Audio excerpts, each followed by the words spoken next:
Fight fans, welcome to the PBC Podcast, brought to you by Premier Boxing Champions with your host, Kenneth Bouhairie and Michael Rosenthal.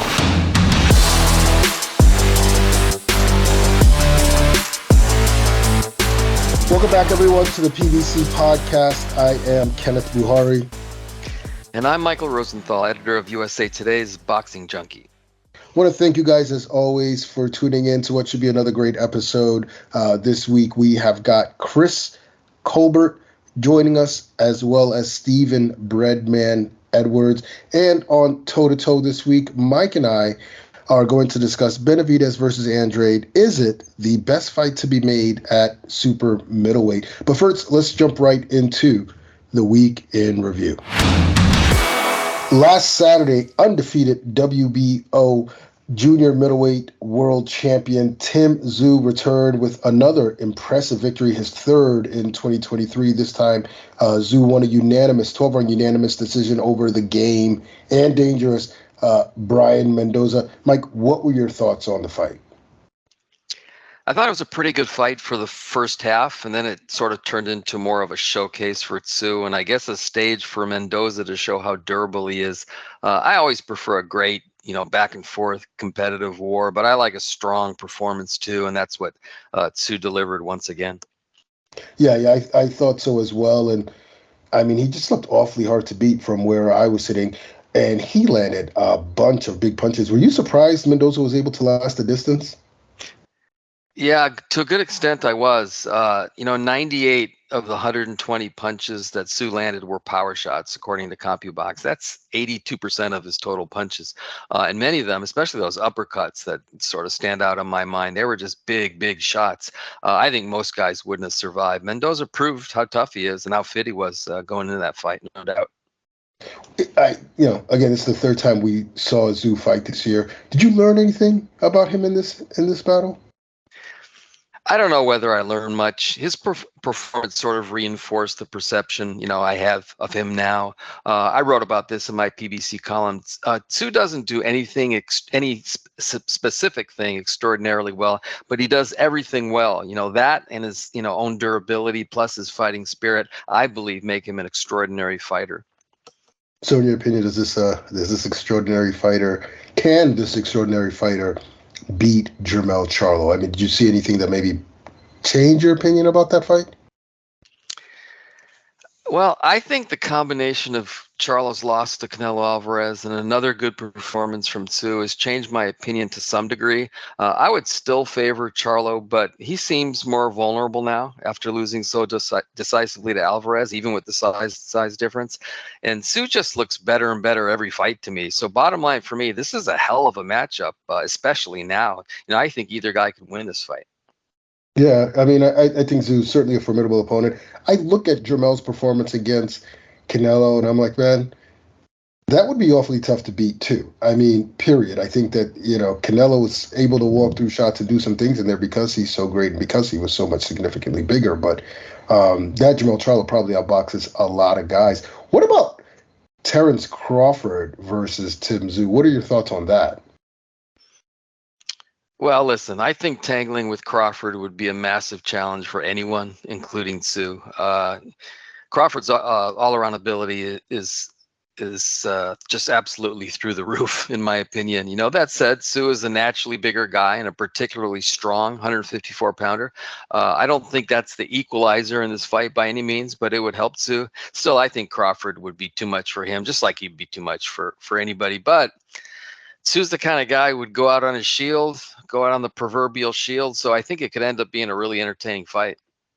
Yeah, I love this fight more than any. I just want to see the style matchup. Plus, it gives Crawford an opportunity to win the title at 154. And if he truly does win Jermell Charlo, then let's make it an undisputed fight. If you can beat Tim Tszyu, then fight Jermell Charlo for the other three belts. And hey, look, if Tim Tszyu wins, then we've got Tim Tszyu and Charlo for undisputed 154. But I love that fight. Who would you like to see Tszyu face next? I would pick Charlo. The guy's been pursuing Charlo for a year and a half now. He's supposed to have fought him a couple of times and it didn't happen. Tszyu feels strongly that's the fight he needs to prove he's the best 154-pounder in the world, and I agree with him. Charlo is arguably one of the best junior middleweights ever. If Tszyu gets that fight and wins that fight, well, damn, that lifts Tszyu to star status to like a different level. I think something approaching his father's accomplishments. Yeah, seriously, and perhaps the greatest son of a Hall of Fame fighter. I always think about that because I think he might be closing in on that like right now. I mean, maybe we could talk about that on another show, but I think he's almost there right now.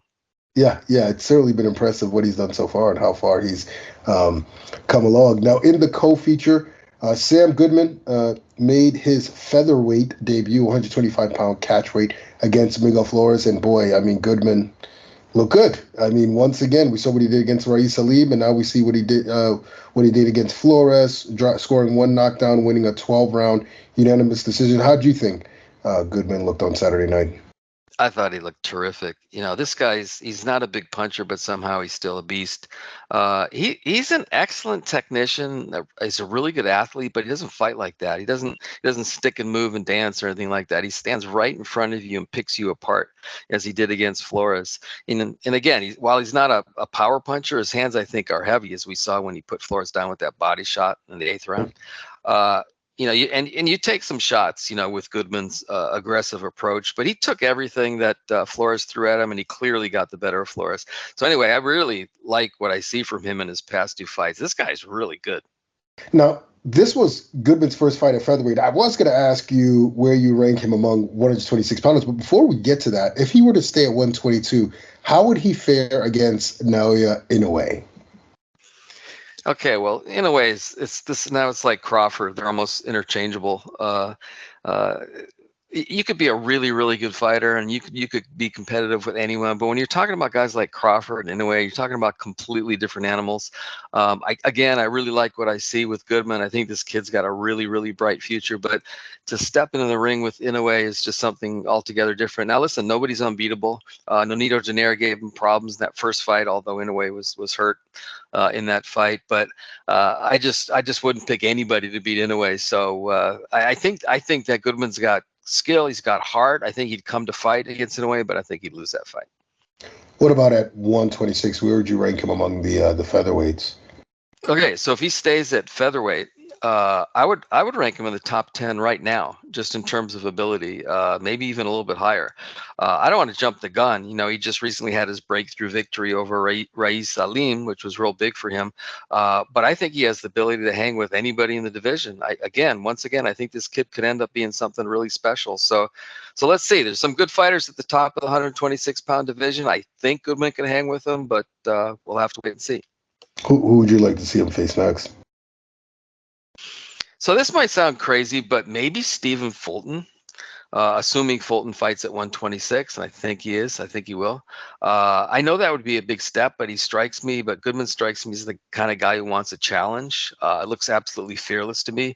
If they want to shoot a little lower than Fulton, maybe a guy like Mark Magsayo, which also I think would be a challenge, but a manageable one. Anyway, I think Goodman can hang with that level fighter, so I wouldn't be afraid to put him in with the guys like that. Yeah, I like the Stephen Fulton fight. Maybe give Goodman another fight or two before he steps in with that caliber, but he sure does look ready. I think it's a really good fight at 126. We'll see what the future holds. But let's bring in our first guest this week. He is the trainer of Caleb Plant, among others, also Julian Williams, Kyron Davis, Zachary Ochoa, and just one of the best minds in the boxing game, Stephen Breadman Edwards. Breadman, first things first, how are you? How's the family doing? Everybody's good, man. I mean, we got sports every weekend, but other than that, everybody's good. What about you yourself? Do you have anything coming up? Or are you getting a chance to watch with them? They're taking you from track field to track field and so forth. You know what? I got a couple of local kids that are fighting. I had one in Florida last month that went really good. He's 10-0 now. His name's Romuel Cruz. He fights at 122 pounds. And I have a 4-0 kid named Ivan Peterson that's supposed to fight this Saturday and locally. So he's a middleweight. So hopefully that that goes well. And then, my bigger, well-known guys, I'm just waiting for the call with them. Speaking of your better, well-known guys, Caleb Plant, one of your fighters, hasn't fought since March. Any word on his return? No, to be honest, no, I don't have any word on his return. He did come out Philly, and we worked, and in the summer when I had a little off time, I went out there and we worked just to stay sharp. But no, I don't have any word on his return. Okay. Having had time to reflect on the David Benavidez fight last March, what are your thoughts on what happened in that fight? I thought it was a great fight. I tried to assess things without, being contaminated with emotions and being biased or whatever. I thought it was a great fight. It was great promotion. It was true bad blood. We had a good camp. Obviously, they had a good camp. I thought Caleb got out to an early lead. He was boxing David well. Hit him with some nice shots. I don't know if he hurt him, but he definitely got his attention. And about the 6th round, I think David hit Caleb with a really good body shot. And it kind of changed the complexion of the fight. And, the fight became a little more chaotic and, which favors David. And, I thought Caleb did a good job staying in there and,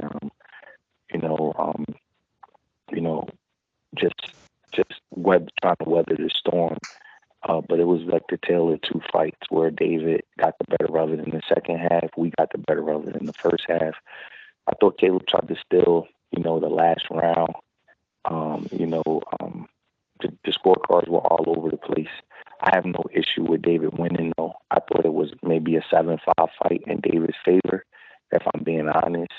Maybe we could escape with a draw. I definitely didn't agree with one of the scorecards. It had it 9-3 for David. I didn't think it was that far apart because I thought Caleb jumped out to a big lead and he was up maybe 5-1 going into the second half of the fight. So I definitely didn't think it was a 117, to 111 type of fight. I don't think that was fair.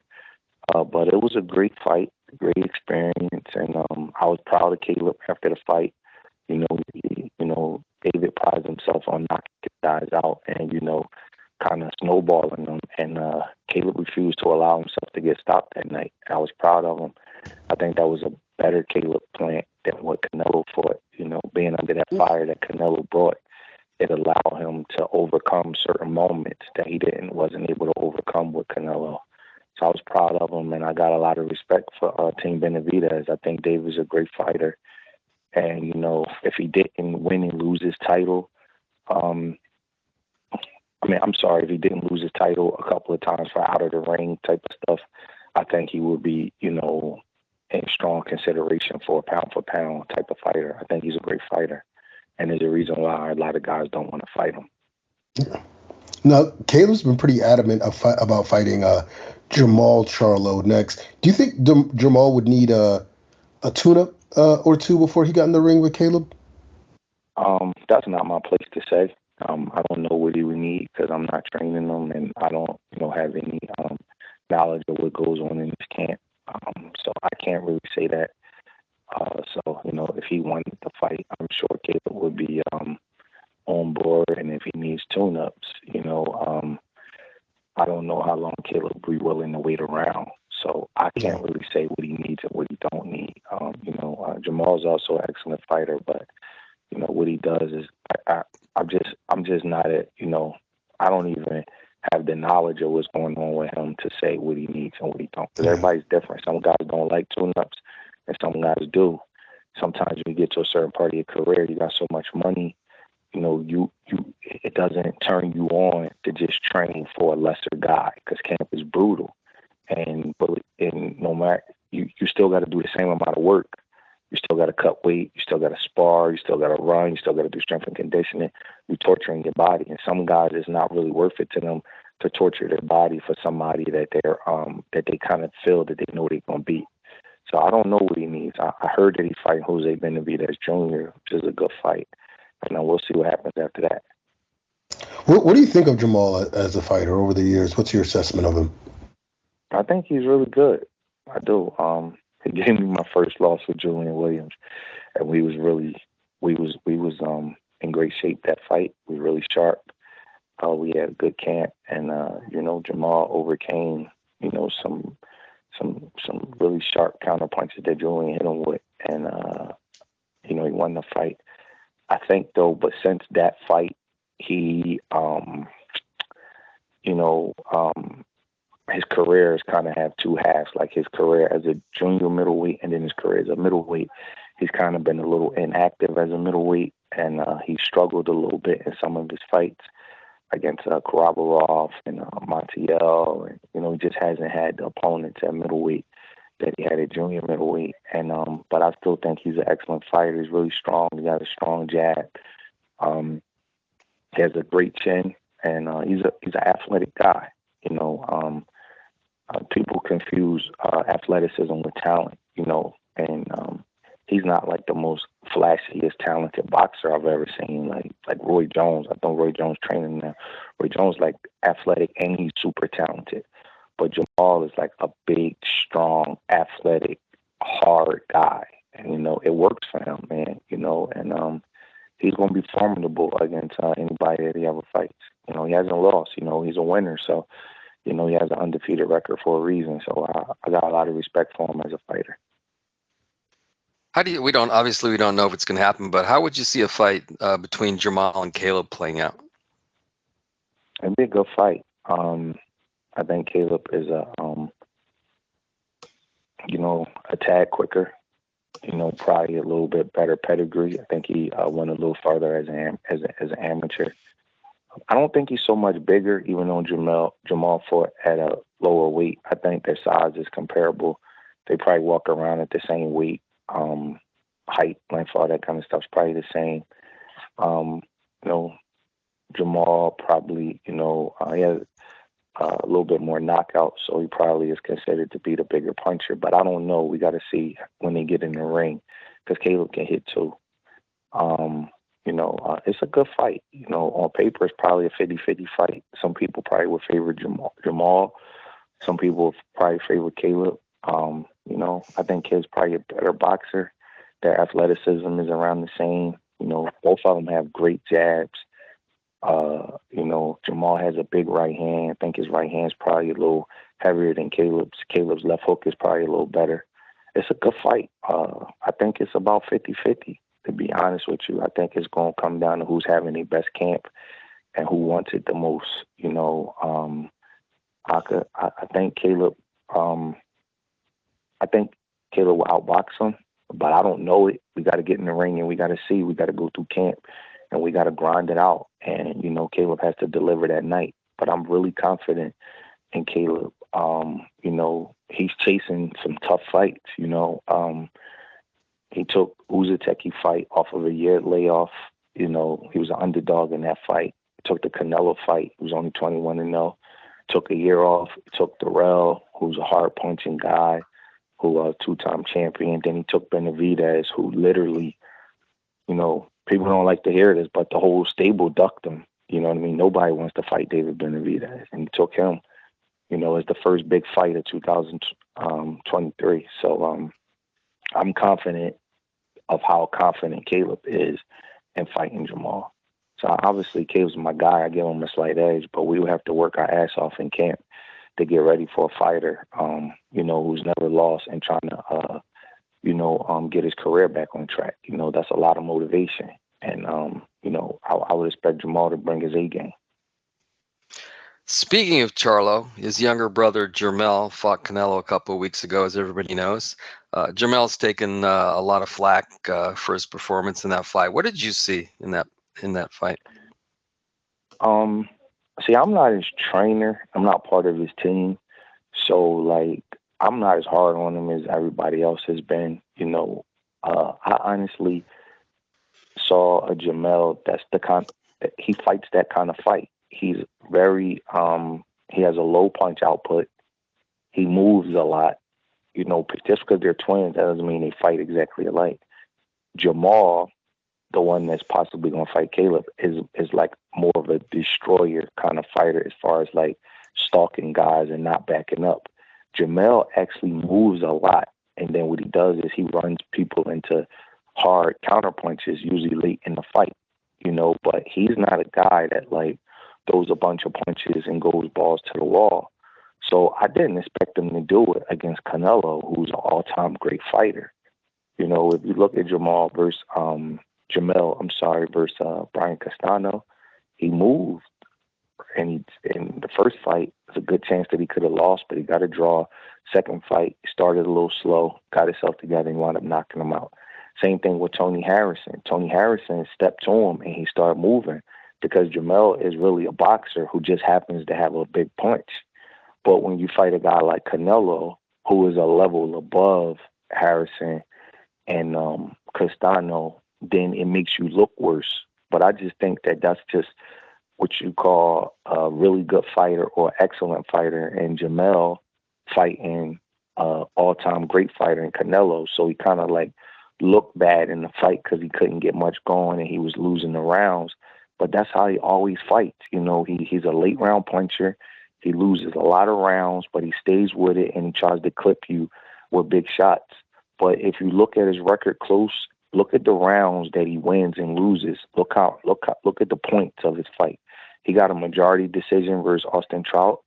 He was losing most of the rounds against John Jackson. He even fought a guy named Demetrius Hopkins from Philadelphia, and it was like a 115, 113 kind of fight. So, people are criticizing him, but I just saw him, he's probably just a little bit outmatched. Canelo's a great fighter, and sometimes it looks a little easier from the outside than it is on the inside. He was trying. I don't think he wanted to go in there and lose every round and take this kind of criticism. He was crying after the fight. So that shows, he had a lot of emotions going in, he put a lot into that camp. He wins that fight. He's a pound for pound guy. He's an automatic Hall of Famer. He's one of the few fighters in history to win titles at 54, at 68. There's only been 3. That's Ray Leonard, Tommy Hearns, and Canelo. So that would have been a historic win for him if he could have pulled it off. I think he did what he did. I'm not saying he did it. I don't say if a guy did the best he could have did because I don't know what's inside of him, but that's how he always fights.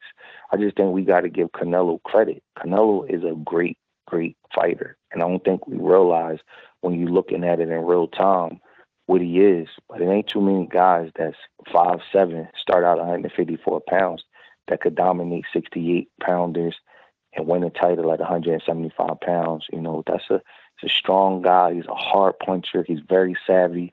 People talk about competition levels. Well, even if Canelo has dictated the terms of a lot of his fights, look at the competition level that he's faced versus what Jamel has faced. It's not even close. Canelo got Hall of Famers, Triple G, Kovalev, Floyd Mayweather, excellent fighters like Lara, Hall of Famers like Cotto, undefeated Austin Trout, undefeated Caleb Plant, undefeated Callum Smith. I mean, I can go on and on. He didn't fight some great, great, great fighters, and Jamel fought some good fighters, but nothing compared to what Canelo fought. And I don't think we realized that. So Canelo took all those fighters and he learned little pieces of their game. If you look at him close, he got a lot of Triple G in his game now, a lot of Floyd Mayweather. He does a lot of stuff that they do, man. The dude could fight. So, I'm not, overly criticizing Jamel because I just think it was a bad style for him. And he did what he always does. It just didn't work against him. And maybe he could have tried a little harder once he knew he was losing, but those punches hurt. You could see that, Canelo was a little too strong for him and he could hurt him. So, he's not my fighter, so I can't say, he should have went out and did this and did that. I'll say that to my own guy, but, at a certain point, a guy doesn't have to die for our entertainment. And I think that's what it came out down to. Like, I'm not going to just go out here and sell out and possibly get knocked out. Everybody's not like that. Arturo Gatti was like that. Diego Corrales was like that. They special kind of guys, you know what I mean? Everybody's not going to just die for our entertainment. So, his levels are what people are willing to do. Maybe the next time Jamel is in that situation, he might, be willing to give a little more of himself. But you don't know that till you in there. You know what I mean? And I just saw a guy that was slightly over his head. I don't think he realized how good Canelo was until he got in there with him. And it was like, God damn, this dude's a little different. But once you're in there, everybody don't have that switch to just turn it off, on and off, and raise their level of their game like that. And, he did what he did. I think the fans and the media, they go a little overboard with the criticism, but to each his own. Everybody have a right to look at things the way they look at it. But I didn't see Jamel do anything different than he normally does. It's just that he couldn't score a knockout or hurt Canelo. So, it changes the outlook on things, because a lot of his other fights, he would make up for losing rounds and getting outboxed with scoring a knockout. So people look at the end result, but they don't look at everything that played out leading up to the end result. And that was a guy that I seen getting, outboxed by Tony Harrison. So it just happened to knock him out. So, I thought it was, again, an excellent fighter in Jamel versus an all-time great fighter in Canelo. And, he separated himself and just showed that he's at a different level. No, we saw Tim Tszyu fight over the weekend, beat Brian Mendoza. Is Jermell Charlo, Tim Tszyu fight, is it closer to you now? Who would you have as a favorite if they fought? I think it's dead even now. Wow. It's dead even. You got one guy that's been fighting. He fought 3 times in 2023 against progressively tougher fights. He's staying sharp. He's getting better. He's learning the American style. I'm looking at him. He's like picking guys off in the roster. He started out with Gaucher. Then he went to Ocampo. Then he went to Tony Harrison. So he's picking guys out. Like, all right, I'm going to fight a couple of black guys. Gaucher was an Olympian. Harrison beat Charlo. Then he fought Ocampo. Then he dealt with Mendoza. Mendoza's a big puncher, and he just beat Sebastian Fundora. So whoever is moving him and picking his fights, they're doing it the right way. They're developing him, man. And Jamel is an inactive guy. He just went up to 168 pounds. He's taking a lot of criticism with that. That kind of gets to guys, whether you know it or not, mentally. Now he got to come back down to weight and fight this young charge who don't have a lot of wear and tear on them. By the time they fight, Jamel's going to be about 34 years old. And Tszyu's confidence is going to be sky high because he just saw what Canelo did to Jamel. And he may not be as good as Canelo, but he has a lot of similar characteristics, and he kind of patterns himself after Canelo a little bit. Similar height, similar style, similar approach. I think that's a very, very dangerous fight for Jamel right now. Very dangerous. He could really lose that fight. He gotta be really on his A game to beat that kid. On that undercard, Erickson Lubin won a disputed decision over Jesus Ramos. How did you see that fight? I saw the fight. I felt like that Lubin needed to box a disciplined fight and not be so violent to win that fight versus Ramos. I saw Ramos start out really good and was pressing Lubin and putting him up against the ropes. But I saw Lubin, a guy who was battle-tested, that kept just picking away, not getting into a firefight, but just being a consummate boxer. The fight kind of reminded me a little bit of Chris Algieri versus Ruslan Provatnikov without the action. Around the 6th or 7th round, I noticed that Lubin hit Ramos with like a chopping left hand on the side of his head, and Ramos, like, he didn't really wobble, but his whole demeanor changed. And he was like acting like he was coming, and he would come up to Lubin and like act real aggressive, but not do anything. He would just pose in front of him. And I also heard Ramos's trainer, I think it's his dad, tell him they were up 6 rounds. Like, TV got you up 6 rounds. And I'm like, yo, bro, the TV cards that's only an opinion. That's not the official scorecard. And I'm watching them every round. Like, he just had like this privileged outlook on the fight. Like, I got this in the bag, and he would just go up to Lubin and act like he's putting pressure on him and then get there and not do anything. And I watched Lubin just peck and peck and peck. Honestly, when I heard the scorecards, I thought Ramos would win. I didn't think that Lubin would be getting that much credit for boxing. an aggressive style. Ramos is undefeated, good-looking Mexican kid. I didn't think he would get that much credit for boxing, but I'm not mad at the decision. I really wasn't scoring the fight, and Lubin obviously wasn't dominating. He didn't put on like a virtuoso performance, but I think that, you know, he got some credit for just boxing.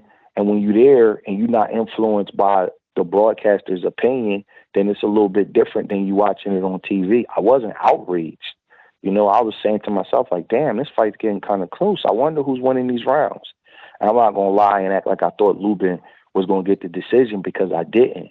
But I definitely didn't think that Ramos was dominating the way the TV scorecards was. I just saw a guy like coming up on him, acting like he was like coming to get him, and then would just stop and not really throw a lot of punches and not really open up. That's what I saw. You know, I didn't, you know, and I think he got hit with something that he didn't like, and he really wasn't willing to go in there. And then I think it didn't help that his coaches told him, you know, he was up 6 rounds. I'm like, that's dangerous advice, you know, and it backfired and cost him his undefeated record. And, you know, that's just what I saw. You know, next time, he's still a hell of a fighter. And next time, you know, he won't be so casual with his approach. Like, you got to do a little bit more in the fight of that caliber. And Lubin is battle-tested. People can say what they want about him. He has 2 losses, but he doesn't carry himself like an opponent, like a gatekeeper, like a guy that's coming to lose. He has high self-esteem, and he came to win. He just boxed. You know, and I'm not mad at him for fighting that style. He's been knocked out bad twice. He's a young fighter. He gets knocked out like that again, his career is in trouble. So he fought the style that's more conducive to him winning. He listened to his coach, you know, and his coach gave him good advice. And unfortunately, Ramos' coach, I'm not going to say bad advice, but it was definitely counterproductive, because I didn't see where he was up 6 points, you know, and it cost him, you know. And I think that the announcers, the way they looked at the fight, I think that that's where all of the controversy is coming from, because Lubin wasn't getting a lot of credit for being a consummate boxer in a close fight. Now, another fight too that was announced, another good matchup, David Benavidez versus Demetrius-Andrade, November 25th in Vegas. In your opinion, is this a 50-50 fight? How do you see that fight playing out? I think that Benavidez obviously has to be the favorite, but I think Andrade is live. Anytime a fighter like Benavidez, the true mark of greatness is consistency. And then what happens is, the reason why it's so hard to remain at the top year after year is because the good coaches and the good fighters, they pick up little things that other fighters did to you, and then they incorporate it in their game. So Demetrius gets to see, okay, Caleb was able to do this. Caleb was able to really, really kind of take charge of David for the first 6 rounds of their fight. If he could have closed better, he wins that fight. David doesn't pick up on this, and David doesn't do that. I don't want to say too much, because the game is to be sold, not to be told, and that's up for Demetrius and his coaches to figure it out. But I think that when you see that, and then you just keep adding it to your game, you know, each time a guy fights, it becomes harder and harder at the top level. So Demetrius got to see what worked for Caleb and what didn't work, and he gets to build upon that. You know, like with Bernard Hopkins, what he saw with Oscar De La Hoya versus Felix Trinidad, it's like, okay, I can fight that fight, but I'm going to take it to the next level, you know? And that's what he did. And I think that because of that, and because of Demetrius' pedigree, people don't remember Demetrius was a 2008 Olympian, and he's never lost a fight. The problem with Demetrius is we don't really know what he is, because he's been around forever, and he's never fought a ex-world champion. So we've never seen him at this level with a monster like Benavidez. So it's hard to pick him when you haven't seen him at this level. But I'm definitely not going to count him out.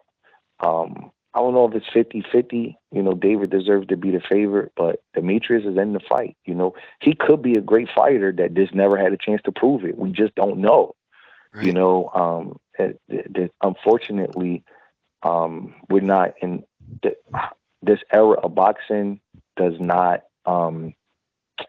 it does not really allow fighters to be great too early. Like I don't know if I've ever seen a fighter that's a 2-time champion and undefeated be 35 and still haven't proven himself as a great fighter, except for Benavidez-Andrade. I don't think I've ever seen that before in the history of boxing, especially at middleweight and junior middleweight where he won the titles. Usually those divisions have somebody that'll test you and take you to the next level, but he hasn't had any big fights, and he's from the 2008 Olympic class, so we just don't know what he is, but I suspect that he's the real deal.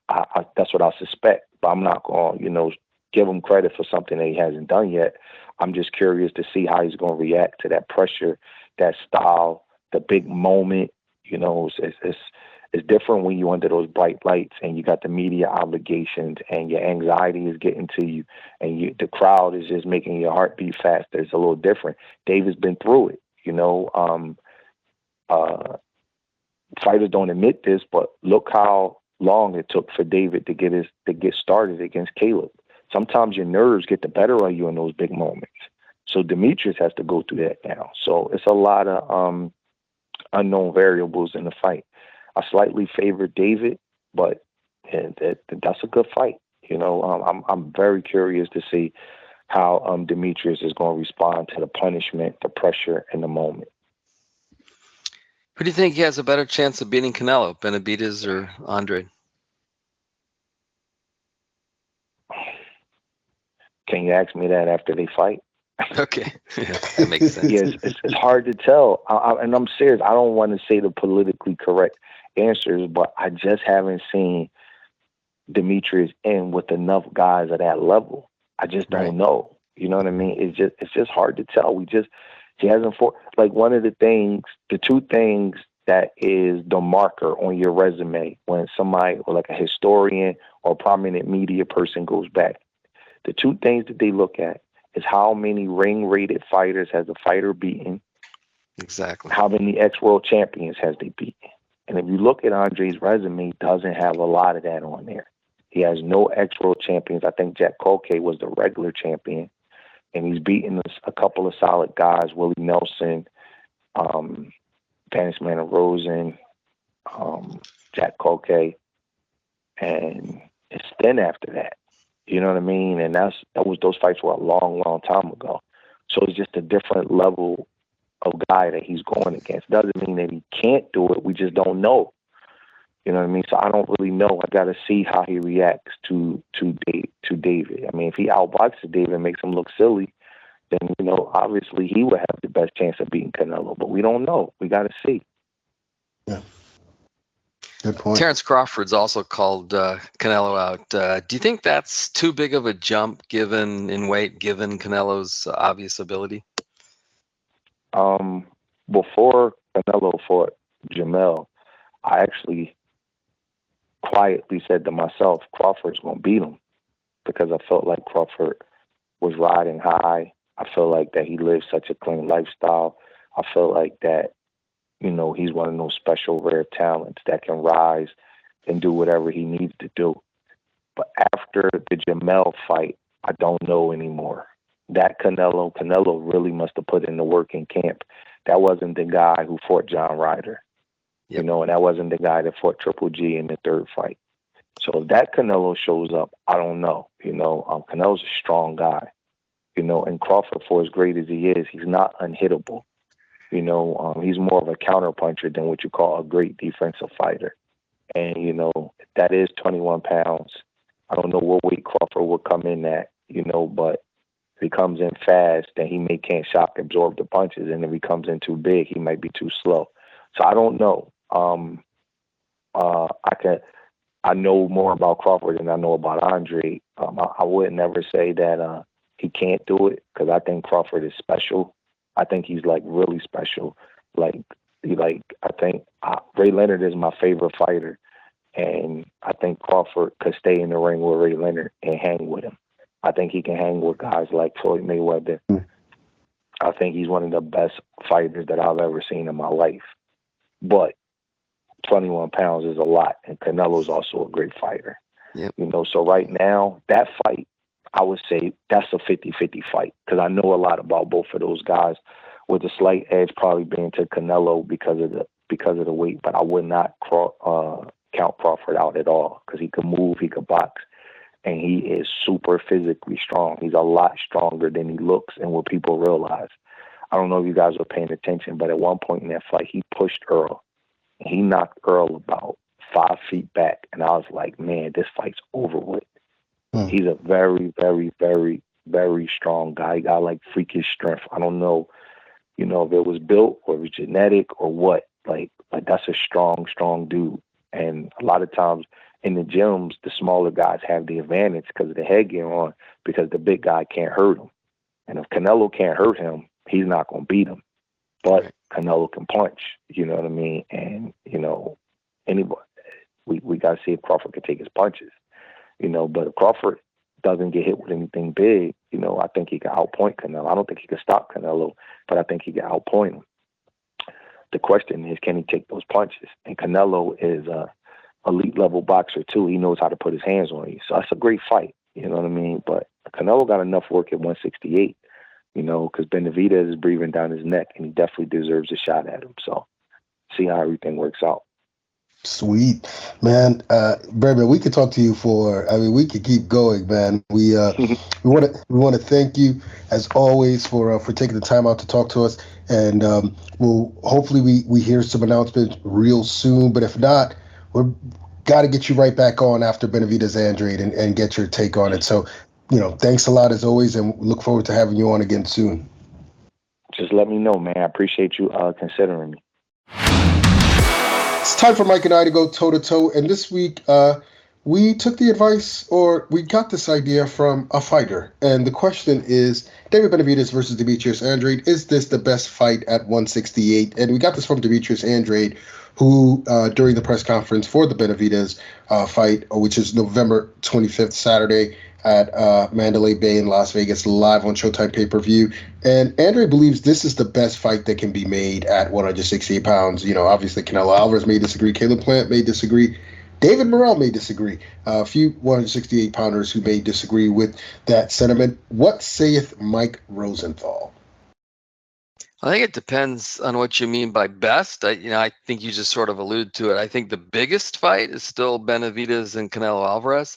They're the most proven commodities in the division, and the fight's been brewing for a long time now. And I do hope that fight happens. I mean, it's got to happen. I think it's important for Benavidez's legacy. That's a big part of it for me. Now, that said, Benavidez and Andrade couldn't be more fascinating because of the style matchup. So it's an absolutely fascinating fight. Benavidez walks opponents down, but there are no guarantees that he's going to be able to do that against this guy. Andrade is like a super athletic, super quick southpaw with a really awkward style, meaning punches come from all kinds of weird angles and stuff like that. And while he's not a knockout guy, he also has some power. He's got, I think, 19 knockouts. I think this could be a really difficult fight for Benavidez, and that's exactly what we want, right? A tough fight for both guys. So I'm really looking forward to this one. Yeah, me too. I thought about it when Andrade said that, and I was like, obviously with Canelo there, you almost feel like Canelo has to be included in whatever is considered the best fight at 168, but maybe Andrade is onto something here. And I wonder if, folks aren't sleeping on him a little bit. Against Damon Nicholson, obviously he went 10 rounds, and he didn't look that great, but this was his first fight at 168. More recently, kind of reminds me of Mario Barrios, who in his first couple fights at 147 didn't look that great. And then we see him against, in his first fight at 47 didn't look that great. Then we saw him against Giovanni Santiago, and I was like, man, that guy looks like he's settling into 47. And then sure enough, we saw what he did against Yordenis Ugas. So, and Demetrius Andrade is a big dude, which is what, Breadman alluded to. Throws shots from funny angles and has some decent pop on it. A wealth of amateur experience, can box, slick, good hand speed. I don't know. This is such a dangerous fight for David Benavidez that perhaps style-wise, it's the best fight that can be made at 168. Maybe not necessarily the biggest fight, but I don't know, Mike. I got to ask you, maybe it's just me because I have this habit, of as fights get closer and closer to closer, I start sort of hedging and thinking about who's going to win and changing my mind and so forth. Is that happening with you as far as Benavidez-Andrade, or do you have a conviction as far as who's going to win? Well, you know my philosophy. It's I usually go with the when I hear the fight's announced, I go with the guy I think is going to win the moment I hear it. And plus, you know how I feel Right. about Benavidez. He's one of my favorite fighters, and I have as much respect for him as pretty much anyone. So I'm going to pick Benavidez from start to finish. But back to that style thing though. Sometimes the best fighters have issues with certain other fighters. It's just a bad style matchup. And I think Andre could be that guy. I think Andre could be that guy for anybody. He's just such a weird fighter and talented, quick, athletic fighter. I just have this vision in my head of Benavidez just trying to chase this guy down and just not really being able to pin him down the whole fight. I mean, that's a possibility. And again, I think Andre has enough pop to gain Benavidez' respect. So I think that if I were, I'm not supposed to be a fan here, but if I were a fan, a Benavidez fan, I'd be a little bit nervous about this fight. I'm not saying I'd be more nervous than if he were fighting Canelo, but I'd be really nervous. This is just a weird matchup. Yeah, I'm agreeing with you. I mean, I just think that, you know what, I don't know. It really is. I would maybe not a weird matchup, but I do think that it's a super dangerous matchup for David Benavidez. And has he faced anyone like Demetrius-Andrade before? Anyone who could box like that? A southpaw? I don't think so. No one comes to mind. What about you? I don't think there's anybody quite like Andrade Right. in terms of his style. He's fought good, slick fighters. Caleb Plant's a good, slick fighter, which Andrade is that too. But I don't think there's anybody quite like this. And the fact he's a southpaw makes it even a little bit more complicated. So I don't know. I think what Breadman said is true about Andre, though. He certainly has passed the eye test many times in his career, but this is actually a big step up in opposition for him. So we might see a guy get overwhelmed. I mean, that's a possibility. Benavidez could overwhelm, or we could see how good Andre has been all along. We just didn't know. I think that's another fascinating part of this is that we're going to see how good Andre is finally. It's strange that it's happening at this point of his career, but we're going to finally see how good he is. So the combination of the style matchup and the question about how good Andrade is, there's a lot of storylines, a lot of different ways to look at this fight. And I'll go back to the word I used initially was fascinating. It's a really fascinating fight. Can't wait to see that fight again Saturday, November 25th, Showtime pay-per-view in Las Vegas. David Benavidez, Demetrius-Andrade. I don't know if it's the best fight at 168. I just know it's one of the best fights that can be made in boxing, period. Just a terrific matchup. Let's bring in our next guest, a 135-pound contender. Can't wait to see this guy back in the ring, one of the more explosive and stylish fighters in the ring and one of the best mouthpieces out of it, Chris PrimeTime Colbert. Chris Colbert, how's everything been, man? Shit, man. It's been good. I'm excited to get back in the ring. Spending time with my family, my friends, And any word on when you might return? Any potential dates? We're hearing some things. We had a date like first week of November, but then I had I kept getting thumbed in the eye. I got thumbed in the eye. So I had to push it back. So right now we're waiting on a date. Something serious, or I mean, how far back do you expect to be? No, I moved my eye a little bit. Okay. Well, one of the rumors that we heard was a potential rematch against Jose Valenzuela. How likely is that fight to take place? Yeah, I just want to clear the air. I'm not one of those fighters that I like to fight, but I like all my fights to be dominating. Like my last fight wasn't really too dominating, but we got the job done. And so now I've been calling it clear the air. This one is going to be called clear the air, and I'm gonna go back and do what I do best. Well, are there any holdups as far as you know for that fight, or are you considering other options? I gotta clear the, like I said, I gotta clear the air. I can't move on. It just don't sit right with me. I'm not one of those fighters. Anything that they can say is controversial, I don't like it. I want it clear. Well, it's funny. You've had some time to sort of reflect and look back on your fight versus Valenzuela. What are your thoughts on what you see when you watch that fight again? Oh, I thought I beat him. I thought I actually beat him easy. If you go back and look at the fight, I landed damn near 100 jabs. Anybody to get hit with 100 jabs, damn, imagine, and then we just talking about the jab. Now let's imagine about add on more than the jab, because I got two hands, right? Right. So if I add on my right hand, the uppercuts, the hooks, how can he beat me? I mean, he had his good moments into the fight. He caught me early in the first round. I really honestly didn't see it coming. I just guess that's the ring rust. But I don't make no excuses. You know, he caught me early in the first round, first 30 seconds. He had 2 minutes and 30 seconds left to get me out. He couldn't do it. He caught me with some nice shots throughout the fight, but that don't win fights. You gotta be consistent. You gotta continue to do what you do the whole fight and dominate, which he didn't. But listen, everybody got an opinion. Like it's like an asshole. His opinion is he won. My opinion is I won. It's like everybody got an opinion. He's an asshole. That's why you want to do it again. Is he a good fighter? What are your thoughts on Valenzuela as a fighter? I think Venezuela is a regular fighter. He's fast to me, respectfully. And he's ass. He's a sore loser. And now I'm about to go back and quiet his ass up and make his ass retire, because for him being a sore loser. I try to be a man and I told him I'd give him a rematch. Try to be cool about it, right? You feel me? Because I know it was a close fight. But he wanted to start crying. He's still crying on social media, talking about he won. Bro, stop dwelling on the past, bro. You lost. Move your ass on. You're going to fight again. I'm going to beat your ass again. Well, speaking of beating his ass, would you do anything, if anything, what would you do differently in that fight? Oh, no, it wasn't much that I could really do different, because I beat him. I beat him with the jab alone. There's not much I can do different. It just, I was rusty. I've been off for a year and 3 months before then. Not really boxing much at all. So things was just a little off. Timing, everything was off. Defense was off. This fight, I'm going back to what I do best, and that's boxing. And I'm going to show the world why I say who I am. And I mean what I say who I am. I'm PrimeTime, baby. And it's looking like it's about to be prime on prime. So gotta make sure I keep it out there relevant and do what I do best.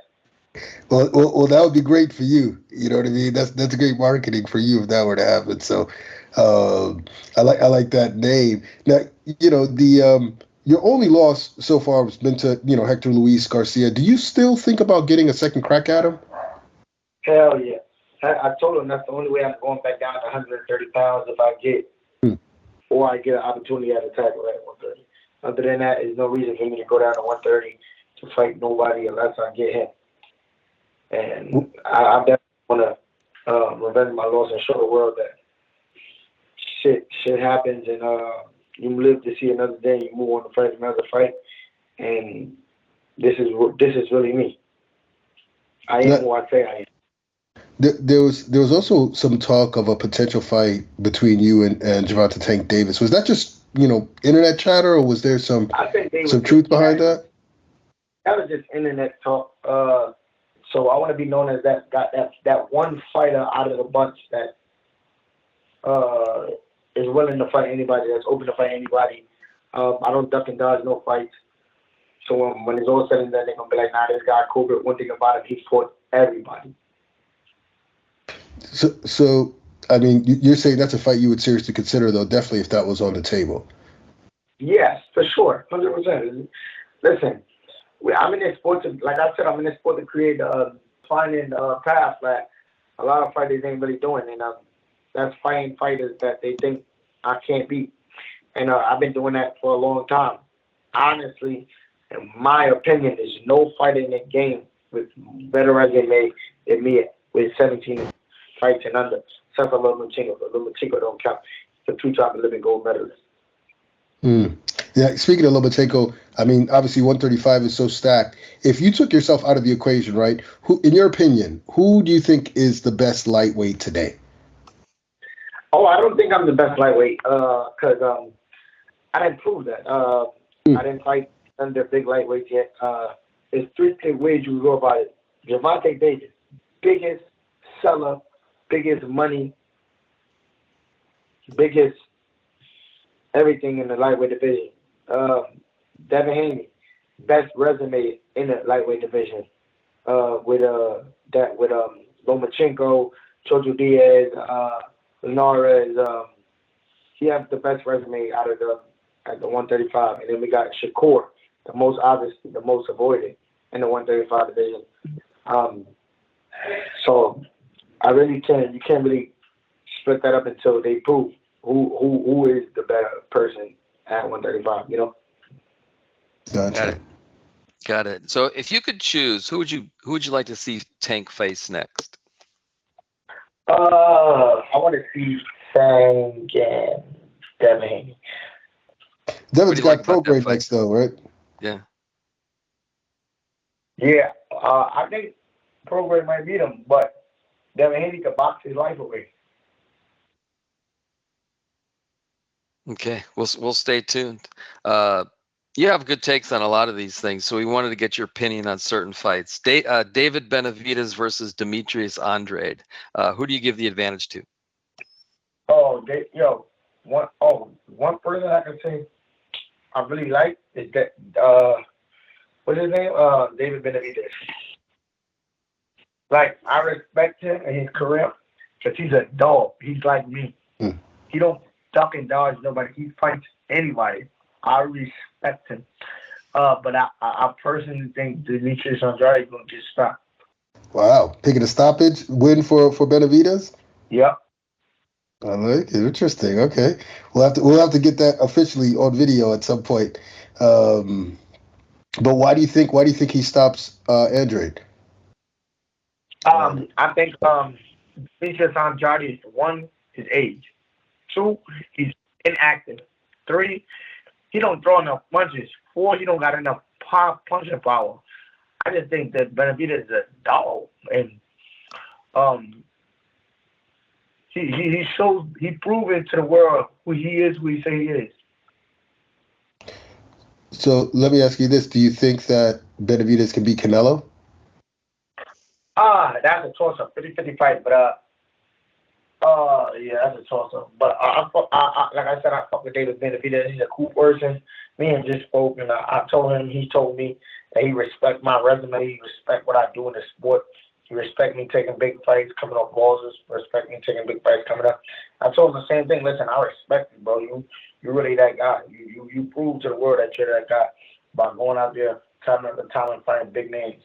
This is their second big name back to back, and he's not letting up. So I'm a rock with David Benavidez on that one.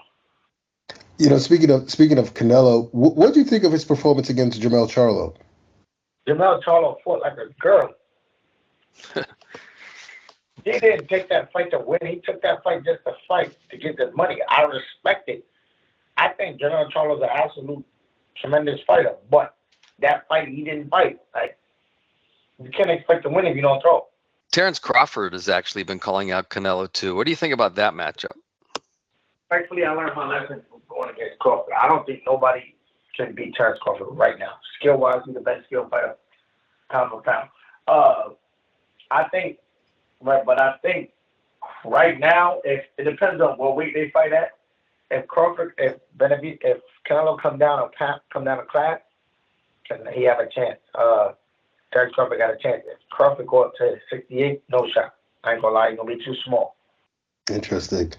So, you don't think that he can outbox him or anything like that? You said you're not going against him anymore, but you're picking Canelo to beat him at 68, right? Yeah, that's at 68. That's going up 2-3 weight classes. Yeah, 68, yeah, he's gonna beat him. But other than that, nah. I don't think. But I think a tremendous fight right now. Bud and Boots. Charlo. Oh, Charlo. Okay. That's a great fight. I think Bud would stop him. You think who would win? Terence Crawford would stop Jermell Charlo. Yeah, Jermell Charlo, like, he's a good fighter, but he got flaws. Like, he do a lot of loading up when he throws punches. He's not big on, like, shoot, boxing, moving, and I think it'll be just the same way he just did Errol Spence. I told everybody before I thought Errol Spence was the bigger fighter, but I thought Crawford was the better fighter. And he definitely proved that. Even though I was rocking with Errol Spence that fight, but he proved it. He proved it to the world that he's the best. He's the best fighter out right now. Jaron Ennis has got some tools. Do you think he could give Crawford any problems? Too young and fresh right now. He got to build some more experience. Like I said, and I say what I mean, and I mean what I say. I personally don't think nobody right now is being Terence Crawford. And maybe in a year or two, Crawford. Errol Spence. What's his name? Jaron Ennis. Those are my friends. Yeah, he have a chance. Yes, too. He's a great fighter. He reminds me of myself, actually, with his fighting skills. But right now, I don't think so. He's too small. Chris, getting back to you, you said you'd only go down for a possible fight against Hector Luis Garcia. So that means that the plan is on you remaining at 135? Yeah, maybe I might do something different, go to 140. Who knows? Wow. I don't know if you want to give us names, but aside from Valenzuela, then, who are some of the guys that you're targeting? Who would you like to fight? I still want to fight Frank Martin. I want to show the world that Frank Martin is the average Joe. And I want to show the world, like, I really like that. When I say who I am, like, Frank Martin is really regular to me. And I believe that with everything in me, he's regular. I don't think Frank Martin got nothing special. He tried to use that Errol Spence style. It's not going to work. Whatever he's going to bring to the table, I'm going to be ready for it. So if after this fight, he feel like he could beat me, let's make it happen. Who do you think is better, though, Frank Martin or Jose Valenzuela? Oh, Frank Martin better, though, for sure. Wow. Okay. I ain't think Frank Martin is a bum. I think what's his name? What's this guy name that I just beat again? Jose Valenzuela. Venezuela, I think he's a bum. He's a bum. He's a sucker. He got lucky. But he got lucky in the first round. He won't get lucky again. That was his only shot he had. Got it. So maybe we could tie everything together with our last question. So in a perfect world, Chris, how would your 2024 play out? 2024. So first, let's start with 2023. What's next? Me being on Rio, and then I go down to 30 for that fight or not. If I don't go down to 30 for that title fight, I'll fight